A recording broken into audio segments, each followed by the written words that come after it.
Good afternoon and welcome to the afternoon worship service of Victoria Congregational Church in Briarwood, Jamaica, New York. No matter who you are, where you are in life's journey, you are welcome here. This is the second Sunday of Pentecost, and we're glad that you are worshiping with us. As we come to this time, we will be going into our responsive call to worship. Let us join together. Strangers visit Abraham and Sarah, and they welcome them with a feast. How wonderful. Strangers promise Sarah and Abraham a child in their old age. Too wonderful. Strangers leave Abraham and Sarah to wait and ponder. Is anything too wonderful for God? Let us worship our faithful God. As we are meeting here today within the proper social distance and within the proper guidelines that have been given to us by our denomination and other places, we will not be singing aloud, but as I play the hymn, there'll be two verses. So you at home, you're welcome to sing along, but we here in the actual physical building will be listening and meditating. I encourage you to pray, to think, or to come along and meditate upon the words. Let us join with the first song, a hymn of the day. This is a day of new beginnings.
Let us join together in the unison prayer of invocation. Holy One, who we so often don't recognize, come into our midst and make your presence known. Renew our strength, refresh our imaginations, retool our weary efforts to carry your peace into the world. Amaze us with your power to make all things new, and let us face your world with curiosity and hope. In the name of the one who leads us on the way, Jesus the Christ. Amen. And we welcome you today as we've welcomed you before. Enjoy the service. Enjoy one another. Enjoy your time together with the Lord. As we continue with our time of worship, we'll be going into our Psalter reading, which is Psalm number 116, verses 1 to 2, and verses 12 through 19. This will be in the form of a responsive reading. Let us follow along, and we will be doing the responsorial I will call on God as long as I live. Let us begin. I will call on God as long as I live. I love God because God has heard my voice and has heard my supplication. Because God inclined an ear to me. Therefore I will call on God as long as I live. I will call on God as long as I live. What shall I return to God for all God's bounty to me? I will lift up the cup of salvation and call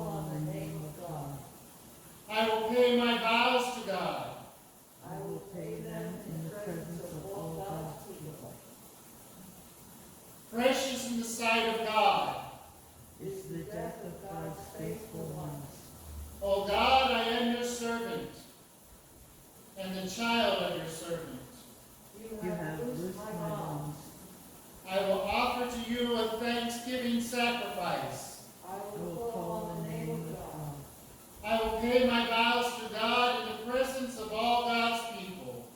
In the courts of the house of God, in your midst, O Jerusalem, praise be to God. I will call on God as long as I live. As we continue with our service, let us join in the responsorial prayer of confession. Like Sarah and Abraham, we may be discouraged, tired of waiting for a future that seems impossible. Is anything too wonderful for God? O God, you call us to seek you in all times and places and work with courage to prepare the way for your kingdom. But our resolve too often fails and we give up too soon. Holy One, have mercy.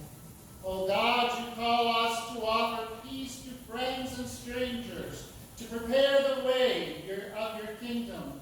But we fail to cultivate the spirit of peace in our own lives. Christ, have mercy.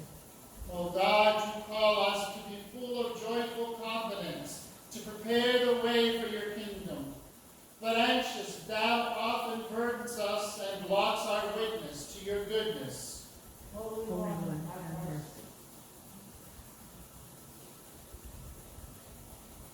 mercy. Hear these words of assurance. Sarah laughed at first, doubting God's promise. Sarah laughed at last, delighted at God's promise fulfilled. May we laugh in hope and delight in pondering. How wonderful! In Christ our sins are forgiven. Thanks be to God. Our statement today is of faith is the affirmation of faith. Let us recite this together. You, O God, are supreme and holy. You create our world and give us life. Your purpose overarches everything we do. You have always been with us. You are God. You, O God, are infinitely generous, good beyond all measure. You came to us before we came to you. You have revealed and proved your love for us in Jesus Christ, who lived and died and rose again. You are with us now. You are God. You, O God, are Holy Spirit. You empower us to be your gospel in the world. You reconcile and heal. You overcome death. You are our God. We worship you.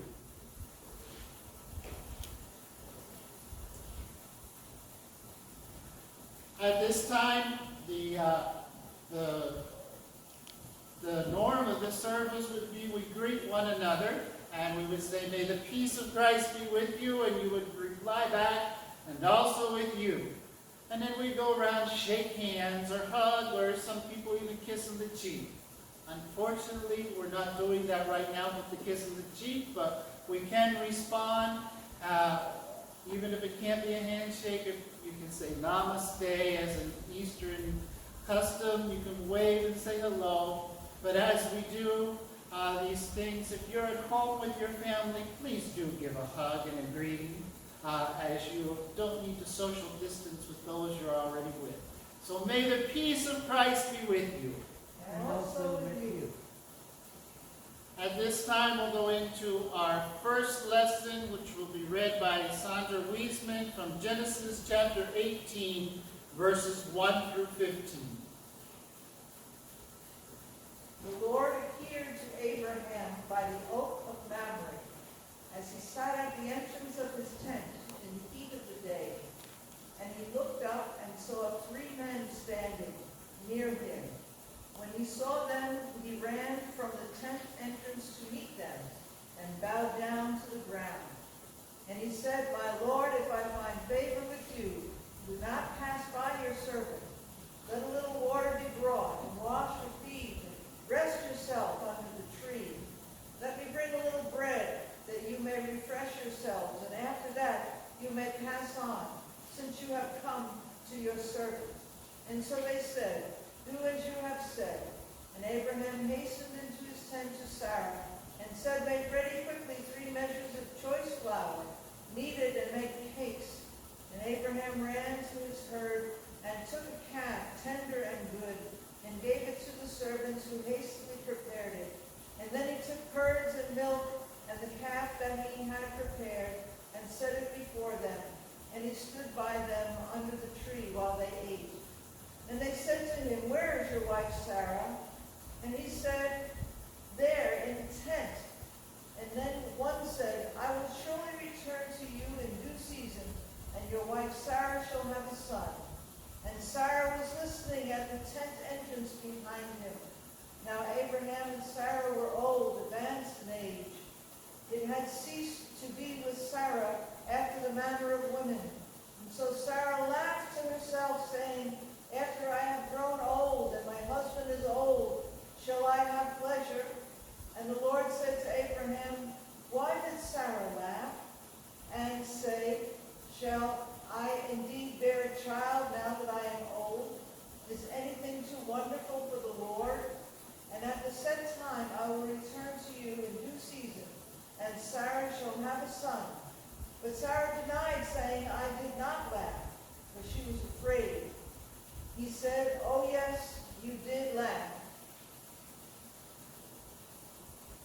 Our second lesson of the day will come from Romans chapter 5, verses 1 through 8. "Therefore, since we are justified by faith, we have peace with God through our Lord Jesus Christ, through whom we have obtained access to the grace in which we stand, and we boast in our hope of sharing the glory of God. And not only that, but we also boast in our sufferings, knowing that suffering produces endurance, and endurance produces character, and character produces hope. And hope does not disappoint us, because God's love has been poured into our hearts through the Holy Spirit that has been given to us. For while we were still weak, at the right time Christ died for the ungodly. Indeed, rarely will anyone die for a righteous person, though perhaps for a good person someone might actually dare to die. But God proves his love for us in that while we still were sinners, Christ died for us. This is the word of the Lord. Thanks be to God."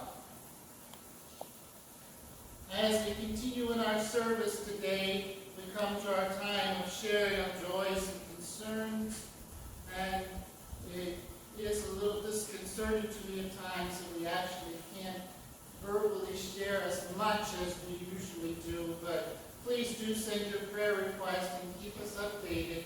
We may not mention the specific names in the prayers, but we will uplift in our hearts, for we know with privacy matters and other things that sometimes people don't want their name known all over the world or all over the United States or in the little circles. But we do pray for those individuals, knowing that there are many that are in need of prayer, that are suffering from many different illnesses, physically, mentally, and spiritually. People that are suffering from finding places to live, to finding work in this trying time for us and for others around the world. And so we are still reminded that we are in much unrest, considering how equality has not been played out within our country and within other country borders. And as we see with the movement of Black Lives Matters, we also know that we need to make changes and update. We need to look beyond our own selves to other people, and we need to treat other people with equality.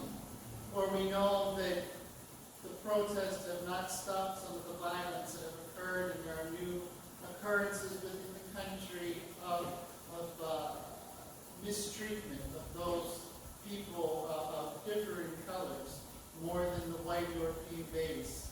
And so we know that as we have a vast country of millions of individuals, over 300 million, we know that as the police protect us, that we know it is a small segment of the police department. We also know that those who have done the violations have done so without us saying so long, and such a long time, saying that this is wrong, the way that you discriminate between two different individuals.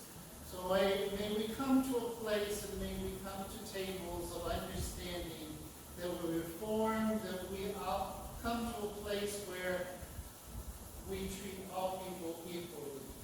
And so at this time, let us pray. And in our prayer today, when I say Spirit of the living God, you can reply, hear our prayer. So again, and when I say Spirit of the living God, the reply will be, hear our prayer. Let us pray. Spirit of power, we find it hard to come together in the church, even within a single congregation. How shall we learn to be one family, loving and serving the whole of humankind? Lead us into such unity of purpose that we may receive power, not the power to threaten or destroy, but the power to restore waste places. Use us to declare your glory, that all eyes may see, all ears hear, and the cynical be brought to faith. Spirit of the living God, Hear our prayer. Spirit of truth, we live in a modern Babel, where words are used to conceal meaning rather than to make it plain. Lead the peoples of the world into such a love of truth that nation may speak with nation, not seeking to confuse but to understand and to be understood, whereby trust is created, out of which a truly international community may be born. Spirit of the living God, Hear our prayer. Creator Spirit, you give people the capacity to dream dreams and to see visions. But because we exalt ourselves and our desires to the place that is yours alone, our visions are visions of horror and our dreams nightmares. Raise up artists and prophets among us with the willing and ability to inspire and cleanse our society, to set our hearts aflame and turn our spirits to the heights. Spirit of the living God, Hear our prayer. Source of all comfort, we pray for the lonely, the sick, the sad, the bereaved, and all who suffer or who are ill at ease. We claim for them the gift of your peace, that their troubled hearts may be set at rest and their fears banished. Spirit of the living God, Hear our prayer. Giver of life, we remember those who have died. May they enter into the kingdom where your presence is all and all. Spirit of the living God, Hear our prayer. Amen. As we continue today with our worship, we'll come to our time of the gospel lesson. For those who are able at home, please stand in respect for the Word of God. Our lesson today is taken from Matthew chapter 9, verses 35 through verse 10:8. Then Jesus went about all cities and villages, teaching in their synagogues, and proclaiming the good news of the kingdom, and curing every disease and every sickness. When he saw the crowds, he had compassion for them, because they were harassed and helpless, like sheep without a shepherd. Then he said to his disciples, the harvest is plentiful, but the laborers are few. Therefore ask the Lord of the harvest to send out laborers into his harvest. Then Jesus summoned his 12 disciples and gave them authority over unclean spirits to cast them out, and to cure every disease and every sickness. These are the names of the 12 apostles. First Simon, also known as Peter, and his brother Andrew, James, son of Zebedee, and his brother John, Philip and Bartholomew, Thomas and Matthew, the tax collector, James, son of Alphaeus, and Thaddeus, Simon the Canaanite, and Judas Iscariot, the one who betrayed him. These 12 sent out with the following instructions. Go nowhere among the Gentiles and enter no town of the Samaritans, but go rather to the lost sheep of the house of Israel. As you go, proclaim the good news. The kingdom of heaven has come near. Cure the sick, raise the dead, cleanse the lepers, cast out demons. You receive without payment, give without payment. This is the word of the Lord. Thanks be to God.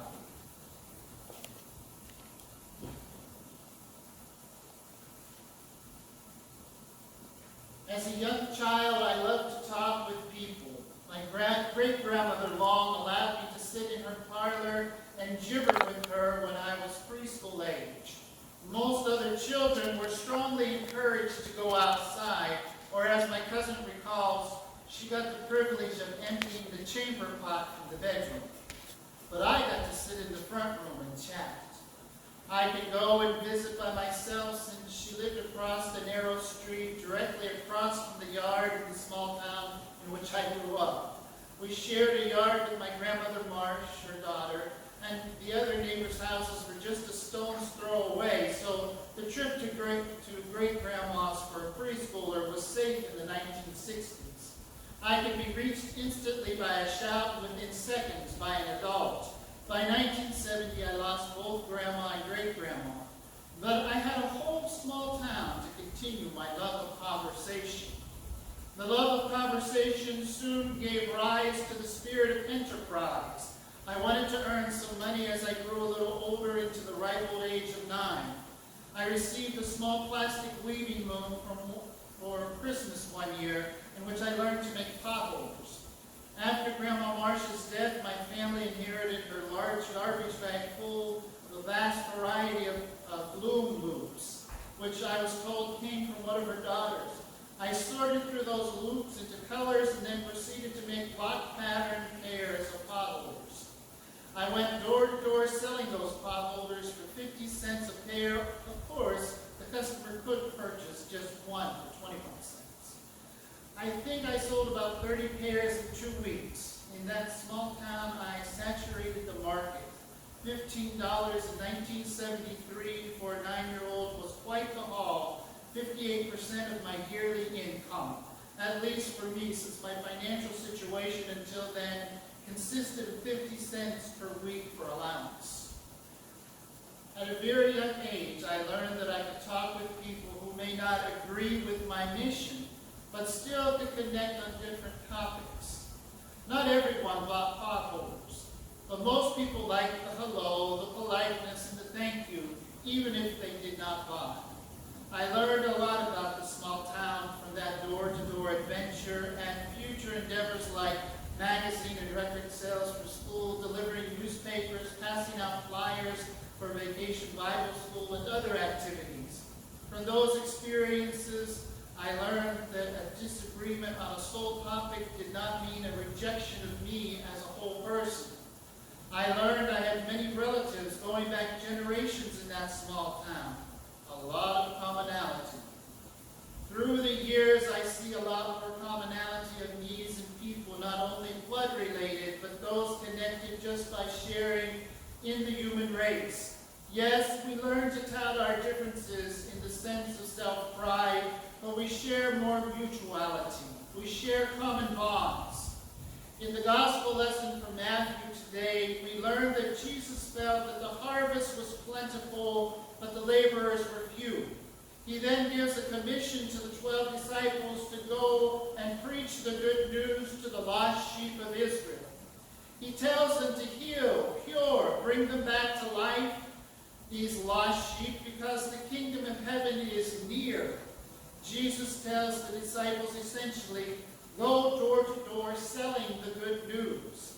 And note, Jesus is concerned about his religious family, the house of Israel, at this early point, that they may be well.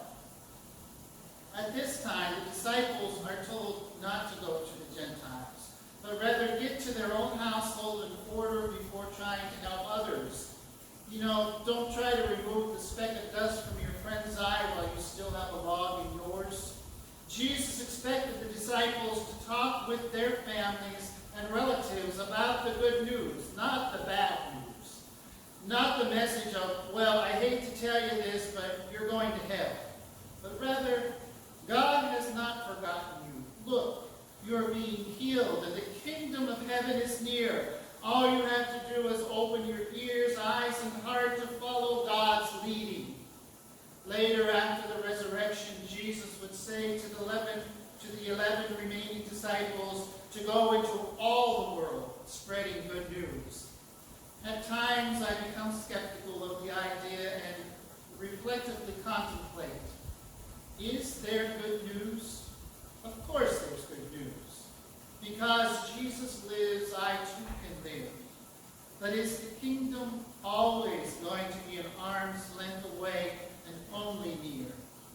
Will the kingdom ever arrive? The answer to this contemplation of doubt gives way to a wide range of responses by different Christian viewpoints. The kingdom will not fully arrive until the second coming of Jesus, and you should have more faith. Repent to belief before you die. It's okay to doubt. Even John the Baptist doubted.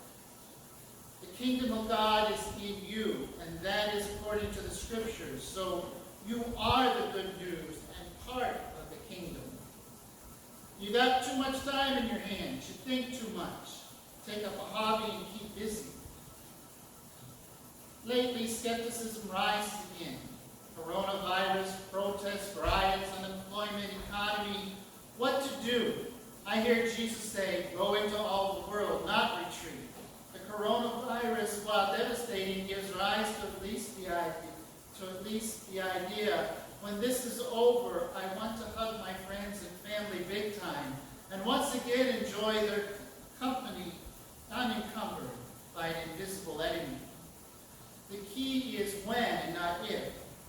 A certainty of a better future in the midst of doubt, skepticism, and impatience. Experts are already looking at the possibility of what the future of employment will look like. The protests and riots concerning Black Lives Matter already is leading to change within the family of the United States of America. Some citizens are being healed and taking the steps to heal, even if it is just an acknowledgement that something has to change in order to bring the country forward, because a divided so-called union cannot survive. A divided house cannot stand. Maybe the kingdom is near. I have no magic crystal ball or divine prophecy of the future. I only know that one person plants, another waters, but God gives the increase. Take action today to heal the family. Talk with one another and make solutions. The key is to talk, listen, and learn. Take inventory and action. Do not assume you have arrived and are ready to take the speck of dust out of a friend's eyes. That log in your own blocks your vision and significantly hinders your ability to work. After we work with our family and we have done what we could, then we take the next step. Go into all the world. Some of God's children have been ready for the world and the kingdom of heaven for a long time. The fact is that the harvest is plentiful, and the laborers definitely are few.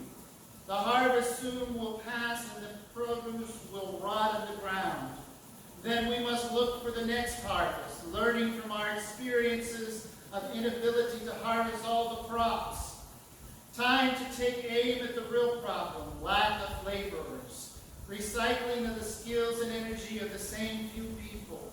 Time for us to recruit more people from the harvest to participate in future harvests. Change our gardening efforts to celebrate the ultimate harvest in the kingdom of heaven, moving from near to the arrival of the kingdom. Go and talk with people. Communicate. That is how I got my foot in the door as a young entrepreneur. Every good salesperson and innovator knows to expect that rejections are always present, that acceptance is just a few doors away. Pray for laborers. Pray for patience. Pray for changed hearts and minds. Pray. Come, Lord Jesus. Usher in your ground. Amen and amen.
This time I would come to our time of offering, and as you enjoy the offertory music, I would encourage you to send your offering if you're not worshiping with us today.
Let us join together in the prayer of dedication.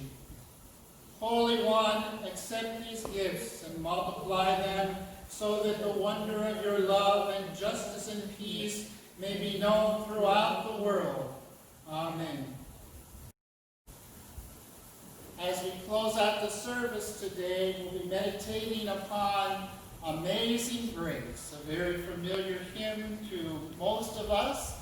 So let us close out by meditating on Amazing Grace and then receiving the benediction.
Let us receive the benediction.